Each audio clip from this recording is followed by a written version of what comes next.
My name is Ghostboy259 and I journey through the deserts of Sable.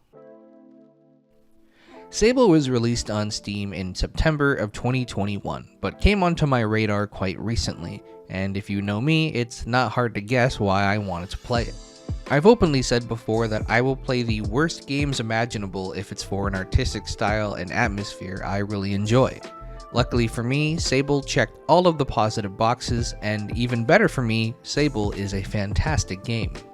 According to their Steam page, Sable is described as a unique and unforgettable journey guiding Sable through her gliding, a rite of passage that will take her across vast deserts and mesmerizing landscapes, capped by the remains of spaceships and ancient wonders. While Wikipedia mentions the game emphasizes simple puzzle solving and discovery, and these two descriptors combined pretty much cover all the bases. Speaking mechanically, the game is pretty bare bones. You can climb with a little stamina diamond which limits on how high you can climb, although generally if you see a place you can climb it and you can actually upgrade the stamina bar later. You can glide, falling from high distances and slowly, and I do mean slowly, gliding your way across. You can fish, which is very similar to that of Stardew Valley system, and lastly you can pick up items and place them elsewhere. Beyond that, there's really not a whole lot to do here, but it complements the game and its story well. Two games I saw mentioned a lot as comparisons for this was Breath of the Wild and Journey, and while I personally haven't played either game, I can definitely see the inspirations. There's a lot of points where you're just silently traveling, looking for points of interest in an attempt to find the next story beat. The game does have puzzles, although oftentimes it's just a matter of doing rather than solving. The answer will almost always immediately become clear. There's really not a lot of parts where you're going to get stumped, and sometimes the longest part of it is just going through the motions. The few times there is a somewhat challenging puzzle, it can feel a bit jarring, if only because it's such a contrast from the majority of the game. Puzzles are often some form of platforming, maybe moving some power cores around to charge certain mechanisms or open doors. There's also a ton of these beetles in the game, which you'll have to place some sort of food on the ground for them to be distracted by so you can pick them up. And beetles are pretty prominent in the lore of the world, so you actually see this mechanic quite often. The other part of the game, and maybe the thing you'll end up doing the most, is riding around on your bike. Your bike, as well as your outfit, is customizable and you can change the colors, you can change the parts, get faster speeds or better handling. It kind of reminds me a lot of the Mako from Mass Effect. There's a lot of tiny little bumps that will seem innocent as you're riding over them, and then suddenly it will send you flying for a few seconds. The riding sections are very long and there is a lot of it, but if you enjoy the visuals as much as I do, it won't be too much of a problem. The way the sun sets is super cool because you can see the fine line of the shadow when it's going down, changing the color of the landscape as you're zooming along. It's a bit therapeutic in a way, although it does make my computer lag a bit. If you're not a fan of this, there is a fast travel system, although you have to hit the location at least once to travel there. However, discovering locations is probably not only the most interesting part of the game, but arguably the most important part of the game, so if you don't see yourself enjoying this at all, Sable may not be the game for you. Sable is a coming-of-age story, where the titular character Sable must go through her gliding, something all people in this world do.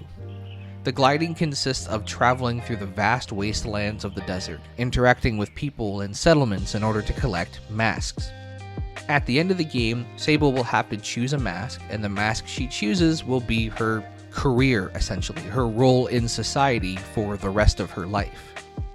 Throughout the game, you'll meet a multitude of characters, some young and eager to go on their own gliding, some young adults wondering if they've made the right choice, and some older who are deciding that maybe they need to move on and possibly go through a second unofficial gliding and see the world again. It's a game of self-discovery and completing a rite of passage, but with literally none of the pressures that people are constantly facing in our current real society. I think this was something the developers were careful about. It just feels very intentional to me. There's really no figure in this game that says, you really need to go down this path, or you really need to hurry and make your mind up. Reality can seem so antagonistic already, and there is a little bit of a self-imposed pressure to maybe make the right choice by the end of the game, but this story will constantly encourage you to take your time, remind you that there's no rush, and also remind you that there is no wrong answer. Everyone is very supportive because they understand and recognize that you're going through something that everyone else has in their lives, and they offer life advice along the way. It's like the classic story of the young kid who finds an older mentor figure they've always needed in life, except that figure is spread everywhere throughout the world. They immediately recognize the journey that you're on, and as they've been there before and are very empathetic, it's a very refreshing change. Despite the lack of pressure and antagonists and villains in the game, or even any sort of danger or constraint, picking your final mask can still be quite pressuring. There aren't any endings beyond picking your mask, so much that I tell you that without a spoiler, because there really is nothing. There's no special cutscene depending on which one you pick, there's no gameplay after, there's no Fallout flashcards that tell you what happened after the story, and the game doesn't really make it a secret to tell you that the final thing you're going to do in the game is choose your mask. In that sense, you could argue that it really doesn't make a difference because either way, the game is over, so as soon as you have a mask, you can hand it in and be done. I really don't agree with this at all. I think the game world you leave behind in your head is very important. Much how like when you close a book or finish a movie, some people often think of the characters' lives beyond the written story. And I think the same applies for games as well. People often talk about the ending of Mass Effect, and I'm not even going to open that can of worms, but whenever I hear people say, well, some choices in the game turned out to be completely pointless, really all game choices turn out to be pointless in the end because it's a game, and once the game ends, that's it. But I really think the world you leave behind in the game matters. Your version of Sable is different from mine. Her experiences are different, and how she leaves the world behind and the characters in it, I think matters. It not only helps shape your final opinions on the game, but how you remember the game down the road. One of my favorite parts about the ending of Mass Effect was talking to others about what my Garrus did, what my Tali did, what my Liara did. Some people don't experience the same affection or connection to these characters as I do because they went down different paths, and that changes things. The game all ends the same no matter what, but your memories of the characters make your experience unique. Similar to the Telltale games, the beginning location and ending destination may be the same for everyone, and sure, a character may die no matter what you do, even after you tried to save them, or even after they were told something that the game told you they wouldn't forget. But how you treat them will be something that you carry with you past the game. I'll bet you most people who played this game thought long and hard about which mask they wanted, and I'll bet you they all have a list of justifications in their head as to why they chose it, with at least one other mask they would have picked if a certain circumstance was met. If you're the kind of person to say, well, I'll pick any old mask because I have them all and it doesn't really matter because it just ends the game, then simply put, I just don't know if you'll enjoy Sable as much as someone else, unless you can put that mindset aside and take the whole game as an experience. In my opinion, it needs to be about the journey, the rite of passage, and the interaction with the people. If you're looking for a game with minimal story and exploration mechanics, you won't find what you're looking for here.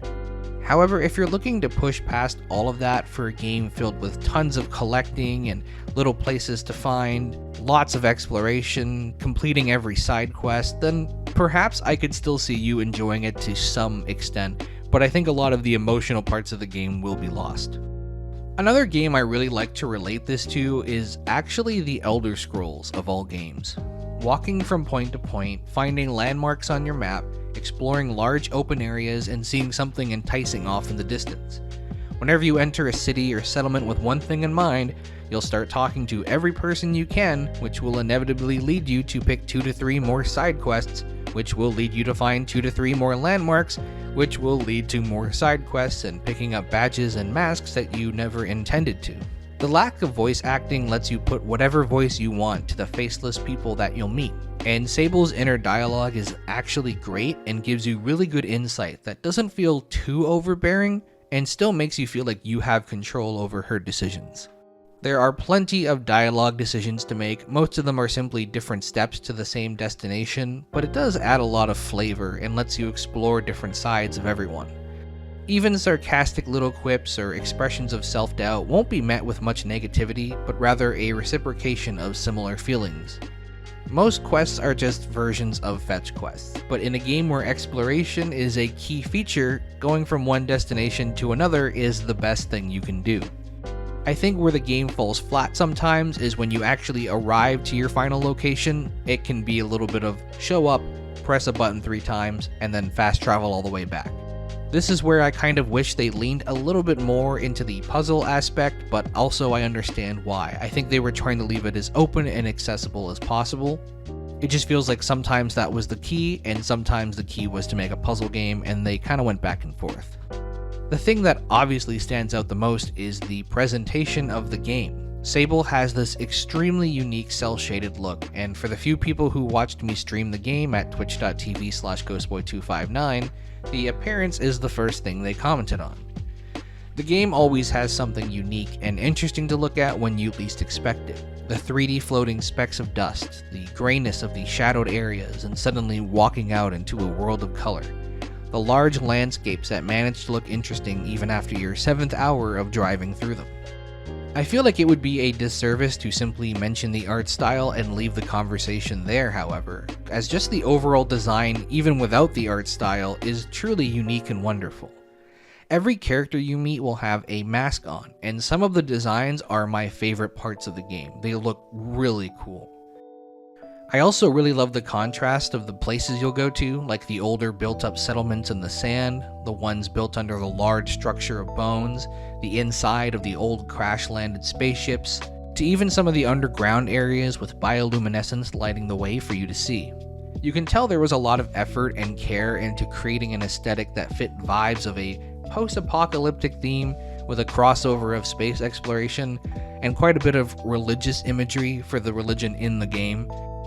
And I think they absolutely nailed it, so huge kudos to everyone who was involved in the design process.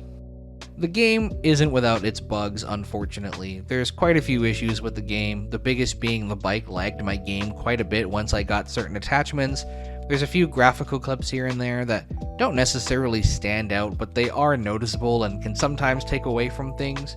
And the NPC tracking seems not ideal, and you can kind of tell why they tended to avoid having people walk around for this reason.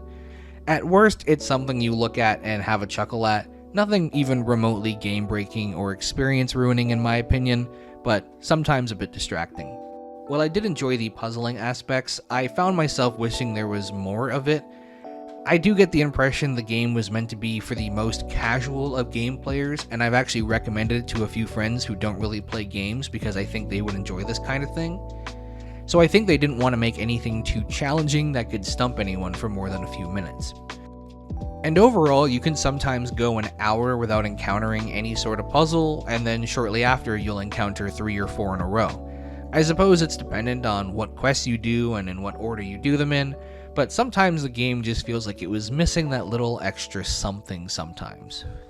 I also admit that playing on stream versus playing casually is a different experience, and perhaps I wouldn't have minded it as much if I was playing offline. When I stream, I want to make sure I'm involved in some sort of action, and while I only averaged 3 viewers while streaming this, I still wanted to make sure I was doing something active. And I just found that there were many parts where there wasn't really a lot going on, and not everyone enjoys just mindlessly driving through the desert like I do. In real life, we are often filled with these seemingly impossible decisions: career or family, safety or risk, familiarity or adventure. And there is no right or wrong answer. And while the moment may not have been as big as the gliding, a real rite of passage, it is something that we all go through. The game reminds me of being a kid in high school, thinking about what path I wanted to walk as the entire world seemed to lie ahead. My name is Ghostboy259, and I journeyed through the lands of Sable, a visually beautiful game that somehow takes second place to an even more beautiful story. And next time, I'll continue my journey onto somewhere else. Thanks for watching.